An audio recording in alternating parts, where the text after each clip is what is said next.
Good morning students, आपका स्वागत है हमारे यूट्यूब चैनल पर। आज हम पढ़ेंगे अमीनो अम्ल के बारे में पढ़ेंगे। आज का हमारा जो टॉपिक है वो है अमीनो अम्ल। अमीनो अम्ल हम दो प्रकार के पढ़ते हैं। एक तो पढ़ते हैं आवश्यक अमीनो अम्ल और एक पढ़ते हैं अनावश्यक अमीनो अम्ल। जो आवश्यक अमीनो अम्ल होते हैं वो हमारी बॉडी में नहीं बनते, इसलिए हमें इन्हें बाहर से लेना पड़ता है। इसलिए इसे हम कहते हैं अनिवार्य अमीनो अम्ल कहते हैं।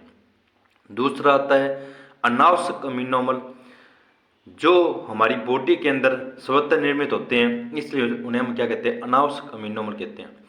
टोटल 20 प्रकार के अमीनो अम्ल है। वैसे ज्ञात तो हो चुके हैं 23-24, लेकिन हमें 20 पढ़ने होते हैं। 20 में 10 तो हैं आवश्यक, 10 है अनावश्यक। अगर हम ये आवश्यक अमीनो अम्ल न लें तो हमें बीमारी हो जाती है, क्वाशियोरकर या और भी बीमारियां हो जाती हैं। इसलिए हमें ये भोजन में लेना बहुत अति आवश्यक है। ठीक है, अब हम पढ़ेंगे। अब बच्चों को याद करना होता है भी आवश्यक अमीनो अम्ल कौन से हैं, अनावश्यक कौन से हैं। तो अगर हम आवश्यक याद कर लेंगे तो अनावश्यक ऑटोमेटिक याद हो जाएंगे। टोटल 20 अमीनो अम्ल है। तो अमीनो अम्ल देखो आवश्यक कौन कौन से हैं वो हमें देख रहे हैं। तो कौन से हैं, एक तो valine, leucine, lysine, isoleucine, phenylalanine, methionine, arginine, histidine, threonine, tryptophan. ये 10 अमीनो अम्ल है जो कि आवश्यक है। इनके ट्रिक देखो, बहुत सारे ट्रिक है, आप जैसे भी याद करना चाहें कर सकते हैं। देखो ट्रिक है, वीआईपी माल है टीटी, वीआईपी हाल में टीटी, प्राइवेट टाइम हॉल, हिल टीवी पीएम टीटी। यानी कि हिल मतलब पहाड़ी पर टीवी लगा रखा है, उसके अंदर पीएम और टीटी को दिखा रहे हैं। और सबसे बेस्ट जो है आपको याद करने का तरीका वह है टीवी मील पाथ। ये ट्रिक सबसे बढ़िया, TV meal path. T for क्या आएगा, ट्रिप्टोफेन। वी फॉर क्या आएगा, वेलिन। एम फॉर क्या आएगा, methionine. I for isoleucine. L for leucine. L for lysine. P for phenylalanine. A for क्या आएगा, आर्जिनिन आएगा। और टी फॉर क्या आएगा, जो थ्रियोनिन है वो। एच फॉर क्या आएगा, हिस्टिडीन। तो ये 10 के 10 अमीनो अम्ल याद हो जाएंगे हमें। ये याद करने की ट्रिक है। फिर आता है अनावश्यक अमीनो अम्ल कौन कौन से हैं। जो आवश्यक थे उनके अलावा जो बच गए वो सारे क्या अनावश्यक है। कौन कौन से हैं, glycine, alanine, glutamic acid, aspartic acid, asparagine, glutamine, serine, cysteine, tyrosine, proline. अब देखो ये हो गए आवश्यक अनावश्यक हो गए। अगर हम इनके आवश्यक जो हैं, अगर वो अमीनो अम्ल हम नहीं लेंगे तो हमें बीमारी हो जाती है। आपने नाम सुना होगा क्वाशियोरकर, क्वाशियोरकर। इसको ऐसे इंग्लिश में लिखेंगे क्वाशियोरकर। ये बीमारी हो जाती है। और भी बहुत सारी बीमारियां हो जाती है। कहते हैं ना, जो प्रोटीन होते हैं वो अमीनो अम्ल के क्या होते हैं, बहुलक होते हैं। और प्रोटीन की कमी से आपको पता है कौन कौन सी बीमारियां हो जाती है, तो उसमें क्वाशियोरकर भी है। तो ये हमें बीमारी हो जाती है। एक दूध के अंदर प्रोटीन पाई जाती है। दूध के अंदर कौन सी प्रोटीन पाई जाती है, केसीन प्रोटीन पाई जाती है। कौन सी प्रोटीन पाई जाती है, केसीन प्रोटीन पाई जाती है। उस प्रोटीन के अंदर लगभग सभी आवश्यक अमीनो अम्ल पाए जाते हैं।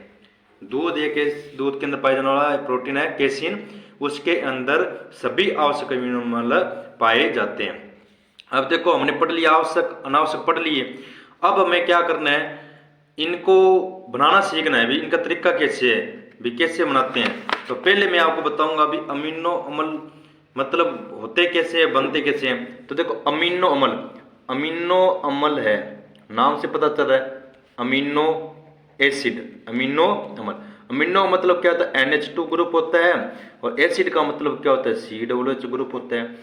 ऐसा मतलब कंपाउंड जिसके अंदर एक तो अमीनो ग्रुप हो, एक क्या हो, कार्बोक्सिलिक एसिड ग्रुप हो, तो उसे हम क्या कहते हैं, अमीनो अम्ल कहते हैं। तो देखिए कैसे होता है, COOH, एक साइड में क्या है NH2 ग्रुप आ गया, यहाँ पर H, और यहाँ पर कोई भी ग्रुप जुड़ेगा, R ग्रुप जुड़ेगा।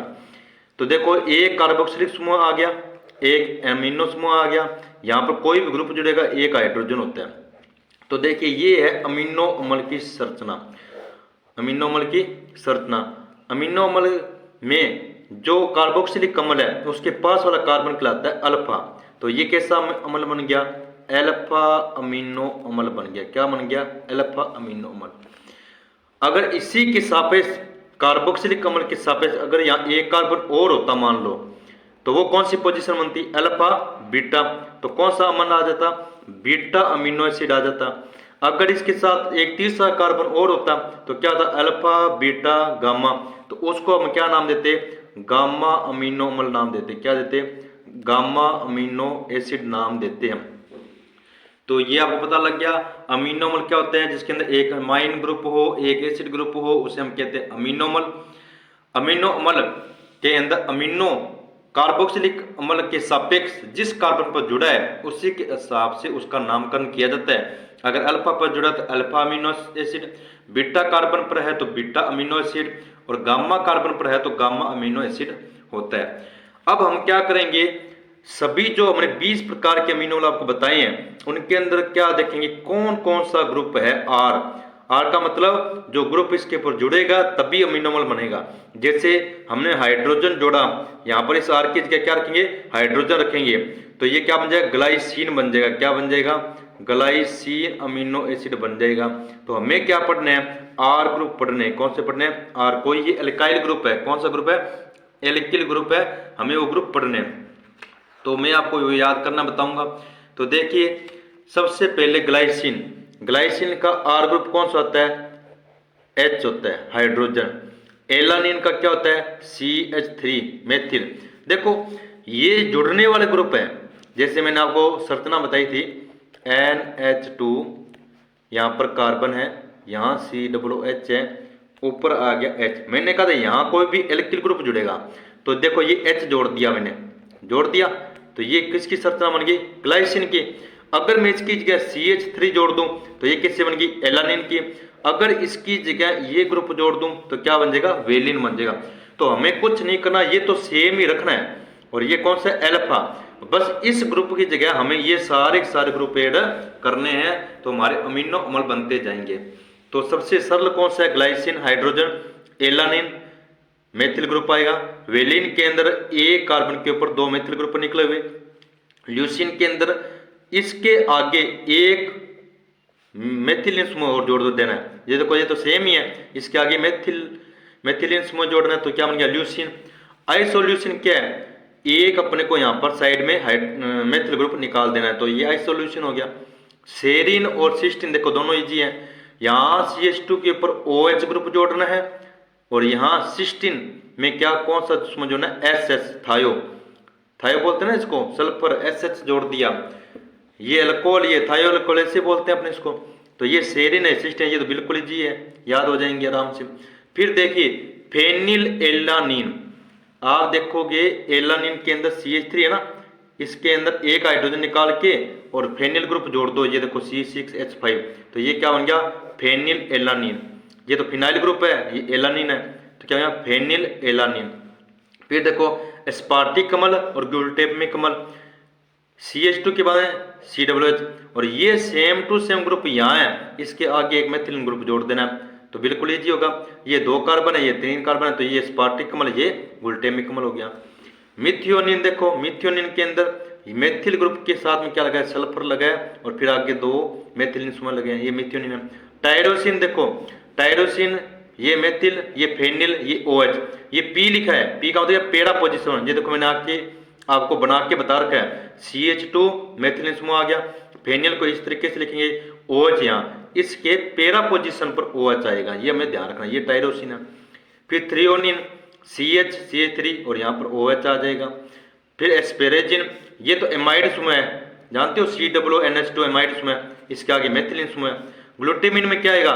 ये अमाइड समूह है, ये मेथिलिन समूह सेम आ गया, इसके आगे एक और जोड़ देना है। एस्परजिन, ग्लूटामिन, इसके अंदर एक मेथिलिन है, यहाँ 2 मेथिलिन है, सेम। यहाँ ऊपर देखो ग्लूटामिक एसिड है और एस्पार्टिक एसिड है, यहाँ एक मेथिलिन है, यहाँ 2 मेथिलिन है। याद करने में बिल्कुल आसानी रहेगी, इसे लिख के 2-3 बार याद करोगे बिल्कुल याद हो जाएगा। उसके बाद देखिए लाइसिन आता है। लाइसिन के अंदर 4 मेथिलिन समूह है, NH2। आर्जिनिन के अंदर क्या आएगा? तीन मेथिलीन समूह NH और C डबल बॉन्ड NH और NH2 आएगा। हिस्टीडीन ये देखो बेंजीन रिंग है एरोमेटिक, ये ट्रिप्टोफेन है, ये आपको याद करनी पड़ेगी। एकमात्र ओनली वन प्रोलीन एक ऐसा मतलब अमीनो एसिड है जो अपने आप में अमीनोमल है, ये कोई समूह नहीं है। हम आर समूह पढ़ रहे हैं ना, तो ये कोई ऐसा आर समूह नहीं है, ये अपने आप में अमीनो समूह है। इसमें ये NH आ गया, ये COOH आ गया। ये हमें याद रखना है भी एकमात्र ऐसा अमीनोमल जो अपने आप में अमीनोमल है, तो वो कौन सा प्रोलीन है। ठीक है, अब देखिए मैंने आपको बताया अमीनो एसिड के प्रकार पढ़ने अपने को, तो अमीनो एसिड के प्रकार पढ़ने ना, तो सबसे पहले तो आएगा आवश्यक अमीनोमल और एक आएगा अनावश्यक। ये दोनों मैंने पढ़ा दिया आपको, एसेंशियल नॉन एसेंशियल। ये तो होगी अमीनो एसिड का पहला टाइप आ गया प्रकार का, कितने प्रकार के अमीनोमल होते हैं। दूसरा क्या आएगा, कार्बोक्सिलिक अम्ल के सापेक्ष। ये देखिए ये COOH है, ये H है, यहाँ कोई R ग्रुप है।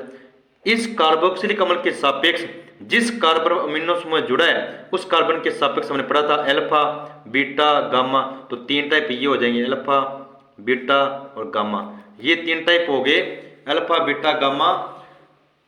कार्बन के सापेक्ष, कार्बन अम्ल के सापेक्ष जहां अमीनो एसिड जुड़ेगा, अमीनो ग्रुप जुड़ेगा, उसके सापेक्ष अमीनोमल तीन प्रकार के हो गए, अल्फा बीटा गामा। आगे भी हो सकते हैं, डेल्टा भी हो सकता है। इनका नाम देखेंगे तो क्या बनेगा, अगर ये दो है तो क्या नाम होगा भाई, अल्फा अमीनो, और ये क्या बन जाएगा एथेनोइक अम्ल, बीटा अमीनो प्रोपेनोइक अम्ल, गामा अमीनो ब्यूटेनोइक अम्ल। 1 2 3 4 हो जाएंगे कार्बन, तो उस कार्बन के आधार पर नाम भी कर सकते हैं। लेकिन जो अमीनोमल जो हम पढ़ते हैं ना, वो किसके बहुलक होते हैं, वो होते हैं अल्फा अमीनो एसिड के बहुलक होते हैं। उनका नाम होता है अल्फा अमीनो एथेनोइक अम्ल होता है। क्या होता है, एथेनोइक अम्ल होता है, क्योंकि दो कार्बन है और यहाँ NH2 जुड़ा होगा, तो ये क्या बनेगा अल्फा अमीनो एथेनोइक अम्ल। फिर देखो तीसरा कौन सा आता है, एक तो उदासीन अम्ल आता है न्यूट्रल, एक क्या आता है क्षारीय, और एक कैसा आता है अम्लीय अमीनो अम्ल, एसिडिक बेसिक न्यूट्रल। तो देखो उदासीन कौन कौन से हैं, उदासीन अम्ल है ग्लाइसिन एलानिन, जिनके अंदर कोई चार्ज ना हो, कोई एक्स्ट्रा ग्रुप नहीं जुड़ा हो, तो वो तो क्या होगा उदासीन। अम्लीय कौन कौन से हैं, स्पार्टिक अम्ल ग्लूटामिक अम्ल, दोनों के पीछे अम्ल लिखा हुआ है। और देखो जो क्षारीय होते हैं ना, वो कौन कौन से होते हैं, एक तो आर्जिनिन होता है, ये रहा आर्जिनिन, और एक लाइसिन होता है, एक और होता है हिस्टीडीन होता है, ये होते हैं क्षारीय। सबसे ज्यादा क्षारीय होता है ना वो आर्जिनिन होता है। कौन सा होता है, सबसे ज्यादा क्षारीय होता है ना वो कौन सा होता है, आर्जिनिन होता है। अब आपसे पूछ ले, ये तो हो गए प्रकार कौन कौन से, आवश्यक अनावश्यक अल्फा बीटा गामा उदासीन क्षारीय अम्लीय। अब आपसे सबसे सरल पूछ ले, सबसे सरल कौन सा अमीनो अम्ल है, तो कौन सा है ग्लाइसिन, क्योंकि इसके अंदर एक हाइड्रोजन ही जोड़ना है, जो R ग्रुप है ना वो कौन सा जोड़ना है, H जोड़ना है। तो सबसे सरलतम अमीनो अम्ल कौन सा है, ग्लाइसिन होता है। फिर देखिए आपको पूछे सल्फर युक्त कौन कौन से हैं, तो सल्फर युक्त दो होते हैं, एक तो है सिस्टीन, क्योंकि CH2SH आ गया। सल्फर युक्त कितने होते हैं, दो, एक तो सिस्टीन सल्फर आ गया, एक कौन सा आएगा मिथियोनिन, मिथियोनिन के अंदर सल्फर आ गया, दो सल्फर युक्त हैं। अगर बेंजीन रिंग युक्त पूछ ले तो एक तो ये रहा बेंजीन युक्त टाइरोसिन, और कौन सा बेंजीन रिंग युक्त हिस्टीडीन हो गया, ट्रिप्टोफेन हो गया, प्रोलीन हो गया। समझ में आ गया, तो सल्फर युक्त हो गए, बेंजीन युक्त हो गए, सरलतम हो गया, उदासीन हो गया, और अम्लीय हो गया, क्षारीय हो गया। अगर आपसे ध्रुवीय पूछे तो जिसके अंदर चार्ज बने, और जिसके अंदर अध्रुवीय है जिसके अंदर चार्ज न बने वो अध्रुवीय होता है। अमीनोमल अम्लीय अमीनोमल कौन से होंगे, अब वापस में अम्लीय अमीनोमल जिसमें दो तो हो कार्बोक्सिलिक अम्ल और एक हो NH2 ग्रुप, तो ज्यादा कौन से हो गए कार्बोक्सिलिक अम्ल, तो वो तो हो गया अम्लीय। क्षारीय में क्या होंगे, दो NH2 ग्रुप और एक COOH, तो ज्यादा कौन सा होगा अमीनो ग्रुप, तो क्षारीय। उदासीन में क्या होगा, एक ही कार्बोक्सिलिक अम्ल और एक ही क्या होगा अमीनो, यानी कि दोनों एक ही समूह होंगे, तो वो किस होगा उदासीन अमीनो अम्ल। अब देखिए लास्ट बात देखिए ग्लाइसिन को छोड़कर सभी जो अमीनो अम्ल होते हैं ना वो प्रकाशिक सहक्रिय होते हैं। कैसे होते हैं? प्रकाशिक सहक्रिय, ऑप्टिकल एक्टिव। लेकिन ग्लाइसिल होता है ना वो प्रकाशिक निष्क्रिय होता है, यानी कि ऑप्टिकल इनएक्टिव। कैसे भी देखो, हमने जो अमीनो अम्ल की संरचना बनाई थी वो ऐसे बनाई थी COOH NH2 और एक यहाँ पर हाइड्रोजन, यहाँ R जोड़ना है, तो मैंने ये हाइड्रोजन जोड़ा। तो देखो किरेल कार्बन कौन सा होता है? जिसके ऊपर चारों ग्रुप अलग अलग हो, लेकिन यहाँ तो दो सेम आ गए ना, हाइड्रोजन हाइड्रोजन। तो ये कैसा कार्बन है? एकिरेल कार्बन है। कैसा कार्बन है? एकिरेल कार्बन है, इसलिए ये प्रकाशिक निष्क्रिय है। और बाकी सारे के सारे अमीनो अम्ल होते हैं ना वो प्रकाशिक सहक्रिय होते हैं, क्योंकि उन सभी में कैसा कार्बन होता है? काइरेल कार्बन होता है। कैसा होता है? काइरेल कार्बन होता है। तो ये हमारे आज सभी अमीनो अम्ल आवश्यक अनावश्यक उनकी संरचनाएं होगी, टाइप बता दिए। मैं उम्मीद करता हूँ सभी को समझ में आया होगा। ज़्यादा से ज़्यादा वीडियो को लाइक कीजिए, शेयर कीजिए, और जो भी कोई डाउट हो वो आप कमेंट बॉक्स में लिख दीजिए। धन्यवाद।